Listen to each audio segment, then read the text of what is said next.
Over the past few years, I've helped hundreds of players climb to Emerald and above. And if I had to make the climb to Emerald again, this is exactly what I would do. I'm going to be sharing my most valuable insights that I've attained from coaching hundreds of players. And we're going to start off by understanding what the Emerald Wall is. What does it actually take to climb to Emerald? I'm going to start off with a bit of a quote because I had a coaching session this week in which that a player that just climbed up to Platinum said, "I feel like a passenger." And this is something that I hear a lot from Platinum players in the Discord and the coaching program. They tell me, "Tim, I feel like I have no impact in the games." And I'm going to be honest, you don't. Not because of your teammates, but rather because you're not good enough. And let me explain you why that's the case. There's the difference between Platinum and Emerald. There's a lot of players that get towards Platinum by just playing out their champion and playing the reference points of their champion well. So, for example, for Control Mage, you can just win the lane. You can show up to team fights, be early on objectives, let the enemies run into you, and just deal your damage. You can get to Platinum by doing that.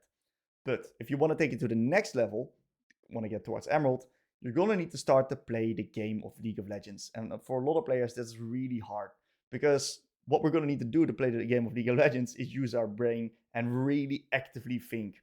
You can't really autopilot anymore starting in these ranks because the competition is becoming a lot higher. And there's players that don't do it. And if you're going to be slower on your decision making, you're going to lose out on the place. So I'm also going to provide some strategies and some tactics to prevent autopiloting in this video. But we're going to start off with understanding the champion pool, because at the baseline of climbing always rests the consistency and the ability to focus on the game fundamentals. And having a solid champion pool is the foundation for that. So whenever you want to be making that climb to Emerald, so we're going to say somewhere below Emerald, one thing you have to understand is that the complexity of your champion does matter. If we're going to be playing a champion like Yone versus a champion like Victor, it's a day and night difference in how easy it is for us to climb up, get effective repetitions in, and especially create that feedback loop that's going to allow us to improve.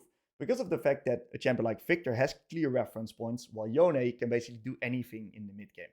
So what we'll find, and this is actually really funny, is that players that play easy champions have a really easy time getting towards that Emerald Wall, and then the time that it takes for them to get over this Emerald Wall towards Emerald and even break through there is significantly shorter than players that, for example, play Yone.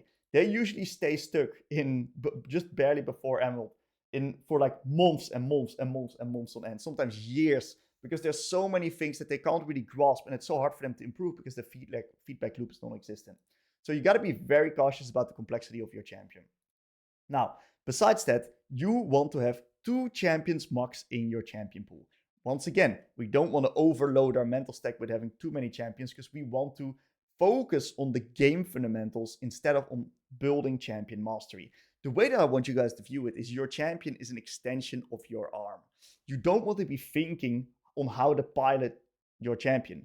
It's not like you're thinking how to move your hand while riding. It goes automatically, which is going to allow you to focus on actually writing the text.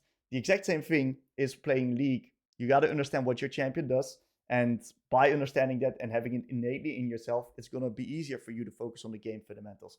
So 2 champions max, and don't pick the hardest champions. If you can do that, you can make the climb to Emerald. We're going to talk about how to play the game of League of Legends, because that's what's going to take for us to get towards Emerald. So how do we get into the position where we can start playing the game? And it's all about gathering information, which that then results to us making decisions. So we want to have faster decision making than the enemy team. What we'll find is that a lot of games are won or lost through big team fights or through skirmishes. And if you can be a few seconds earlier than the enemy team by recognizing where the fight's going to be happening, what's going to happen is that you're going to have a better position for the fight, and the chances of you winning the fight is significantly higher. So one of the key things that you want to do is you want to start pre-planning plays. And the way that we're going to do that is by utilizing our lull states. Now, for the people that don't know what lull states are, it's the downtime in the game where you are walking from base, or you're shopping, or you're dead, when there's not really that much going on, and you can actually use your brain and activate it to start thinking about the game. Now, one of the key things that you want to do is to start activating your brain is actively ask yourself the question, what is the next neutral objective? This is going to allow you to scan the map, scan the tab, and it's going to allow you to identify the next neutral objective spawning. Now, this is very important, because if you can understand where the next neutral objective is, most of the time neutral objectives are big fight magnets, you can ping it, set it up, and the fight's going to be a lot easier for you to play out. Another thing that I really see that differentiates Platinum between Emerald players is the fact that Emerald players are better at understanding what their team is doing, because they not only look at the neutral objectives, they also look at their teammates' locations. So Emerald players most often actually don't really push side lane waves too deep while their team is in base, while Platinum players actually just don't even recognize they're going to get themselves killed, and the game gets into a really awkward position. So actively use the downtime in the game to start asking your brain questions, gather information, look on the map, count to 10, where are the enemies, where are your teammates, what is the next neutral objective, and ping it. Now, one of the biggest reasons that I see why players are struggling to get to Emeralds is because they don't pick their fights well. They boom the game at dumb times, and very specifically, they feel like a passenger because they don't pick the fights themselves. They just kind of go with the flow, or they just impulsively react to something and it gets them killed, they boom the game. So games are often won by the plays you don't make rather than the plays you do make. So this means that we really want to be critical of the type of plays that we're going to be taking. If you're not absolutely sure that the play is going to work out, say no to it, and it's okay to let your team die. I see so many players struggling to let their jungle that's invading at level 2 versus a Belvev, for example, die, and it's just so whatever. The game does not boom by your jungle dying. The game booms if you lose 3 waves trying to compensate on a bad wave state on mid lane. That's when the game booms, because then you lose all agency yourself. And that's personally why I also full mute myself, because I don't want to be influenced by the rest of my team. This is going to allow me to have all decisions be made by me, and that's going to make it easy for me to recognize what I do and don't want to do, and it's easier for me to improve like that. So I'm going to be showing you guys an example of a game that I reviewed this week of an Azir player that made a really bad call by not gathering the information properly and basically booming the game over it. Now the game is in a completely fine position. We're Azir, we're scaling, we're 4-0, we're killing it, we're doing completely fine. What we find in this case is that we're going to be pushing the wave in, dragons up, Vi dies. It's definitely a game that we have to play well. We're not really allowed to make too many mistakes, or like too many bad mistakes, or we're going to be in a really tough position. So we grab up the nice little plans. Overall, we're doing a pretty good spot. Now, Blitzcrank is dead, Vi is dead. We're in this position where we're on the downtime of the game. We cannot really do anything. And this is the shit that I see constantly in my reviews for players that are struggling to pick their fights correctly.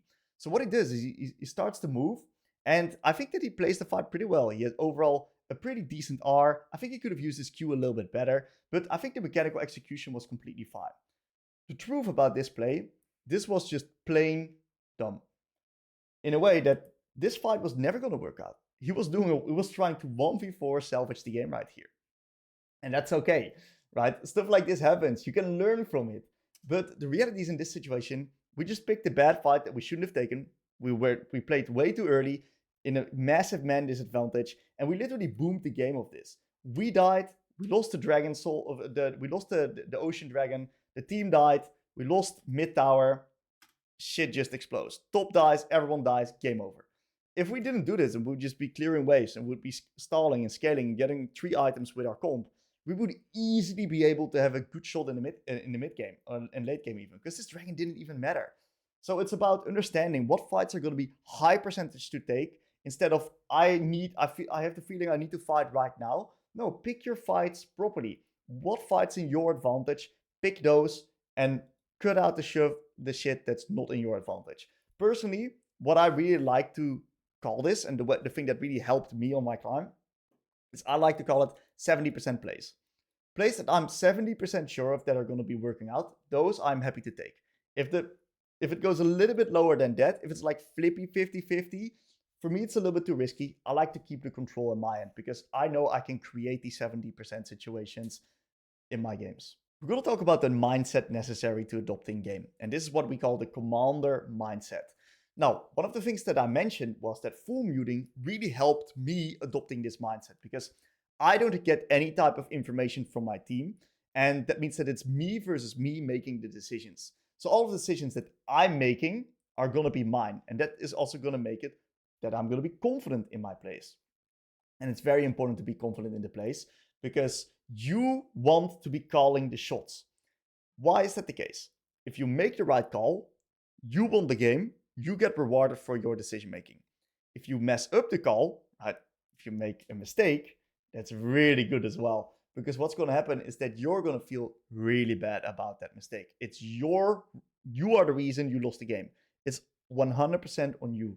And that's a good thing because you learn from that, because you feel shit about that, and that's going to allow you to improve. So if you fuck up, it's actually the best thing that can happen to you. So there's no downside with adopting the commander mindset. And I really want to highlight this. You need to annoy your teammates with pings. And it might sound crazy or radical, but we need to ping heavily. Now, how do I do that? Because there's a difference between actually pissing them off that they're going to mute you versus making sure that they actually see your message. The way that I like to do that is I like to ping the neutral objectives and I like to ping the plays that are coming up. So I'm not pinging Viego, I need you to gank mid right now. That's a bit exaggerated. They can make their own decisions as well, but I'm nudging them in the right direction. I love that word. Nudging is the word to put your teammates in the right direction. So what I'm doing is 2 minutes before the dragon spawns, I'm already pinging it, making my team aware the dragon's going to be coming up. Then 1 minute 30, I'm doing it again. 1 minute and I'm again. 50 seconds for the dragon, I'm doing it again. And guess what? When the dragon spawns, everyone's in position because I've been nudging them towards the right play for a while now. And you have to understand that it's okay to fuck up. If you call dragon and dragon booms, you can learn from it. That's the power of making the decisions. We're going to be making mistakes, and that is a good thing. It's just, what do we do with these mistakes? Because if we just make mistakes and we don't learn from them, we're not really going to be making much progress. So what we're going to try to do is find the core issue of the mistakes, find the trends that we're constantly messing up. And the first step to doing this is by understanding why stuff happens in the game. If you get ganked and you die, figure out why you died. Now, it's not because you get ganked. That's too linear. It's too surface level understanding. You want to go a step or two deeper and really figure out, okay, was my warding good? How comes my wave state was in this awkward position? Maybe I took some bad trades. Go towards that next level. Try to figure out why you got into the position that allowed you to die. That's going to allow you to learn really fast. So you want to backtrace your own steps, and you can then ask yourself the question, why did I die? And what could I have changed? And then you get into a position where you can start visualizing the patterns of what you should do. And that's just so powerful because League is a game of habit creation and pattern recognition. And pattern recognition is such a powerful tool because if you can start seeing and recognizing the patterns when you start losing and visualize the patterns that you can do to prevent that from happening, you can start doing that eventually in game as well because you can start seeing it. And this is the absolute improvement catalyst. Like if you're going to be able to find the core issue in your game, holy moly, shit's going to go fast. So I want to highlight how to do this through an example from my own games. In this game, I'm playing Azir versus Galio. I'm 12 CS up. I'm doing absolutely fantastic. I'm really happy with this lane state. So I'm doing great. And what happens right now is that he's really low on resources, super low on mana, and I'm now nicely slow building my wave on top of him, which puts me in a position of control. Now, what happens eventually is that from this spot that I'm in the lane, I get myself killed. And the reason why I get myself killed is because I get ganked by Viego. A lot of people would go into this position, they would lose their shit, or I would literally get messages like jungle diff. True, it is June.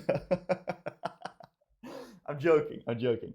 So let's figure out the core issue here, right? What is the core issue in this case?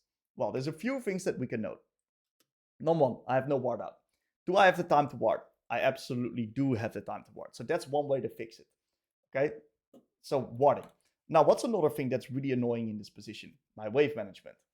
My wave state's in the most ugly position that it can ever be in the lane. So this is disgusting wave management. And this puts me in a position where I am really vulnerable. And I am indeed in a position where I can just die very easily. So the way that I would go about this is through finding solutions to what I can do better in the future. And the reality is, usually, there's many different ways on how to solve a problem. As long as you just find one of them, it's usually good enough to already get yourself to the next step before you run into a new type of problem.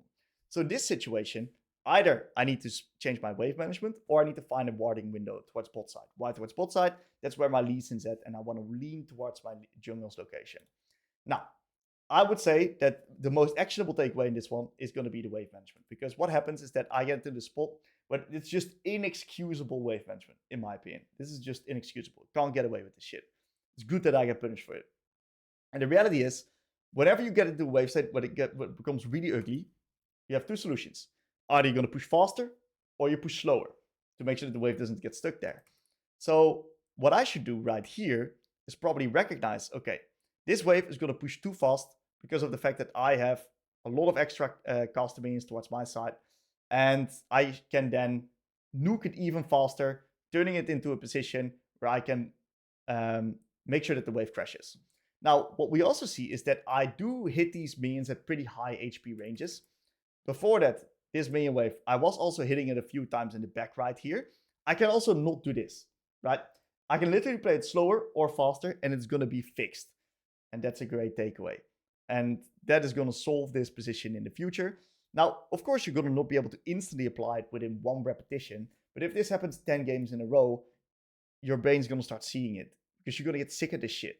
And if you get the same shit in front of you like 10 times in a row, you're literally going to get sick of it. And you're going to start improving it. We're going to need to set gameplay goals, because climbing is a marathon. It's not a sprint. It's about improving and getting better. And that will eventually lead to you also increasing your rank. So if you want to get over that emerald wall, you need to make sure that you are good enough so you can jump over. That's the mindset. And the way that we're going to do that is by setting gameplay goals. We got to take a moment and step away from the LP and from the rank itself, and we got to focus on our gameplay. That is not only going to keep us grounded and not get us stressed out every single time we're going to lose a game, because losing will happen, and a lot too. You can't even control it sometimes, and that sucks.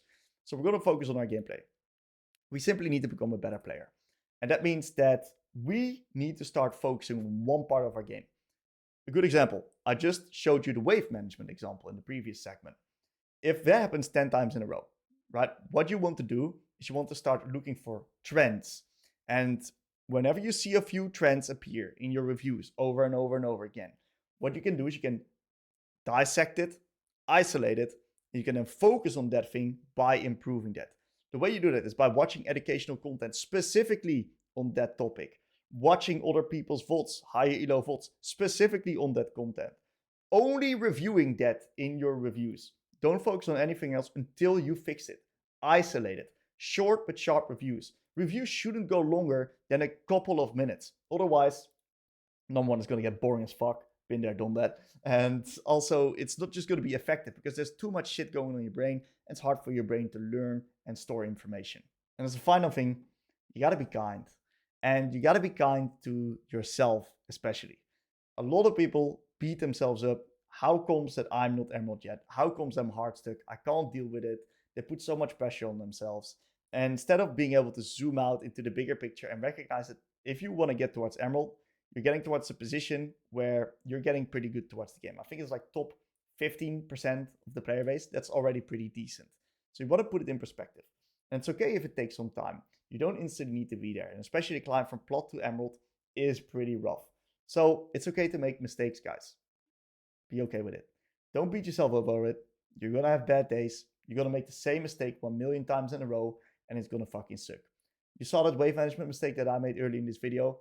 I've been practicing and coaching this shit for years now, and I still fuck up every once in a while. And that is completely okay. Be grateful for the experience that League of Legends gives us. Be grateful for how fun that the game in and of itself is. How fun improving yourself and getting better at something is. And try to be curious on why stuff doesn't work out. And if you want to see how I helped a player that was hard stuck for 10 years climb to Emerald, check out this video right here.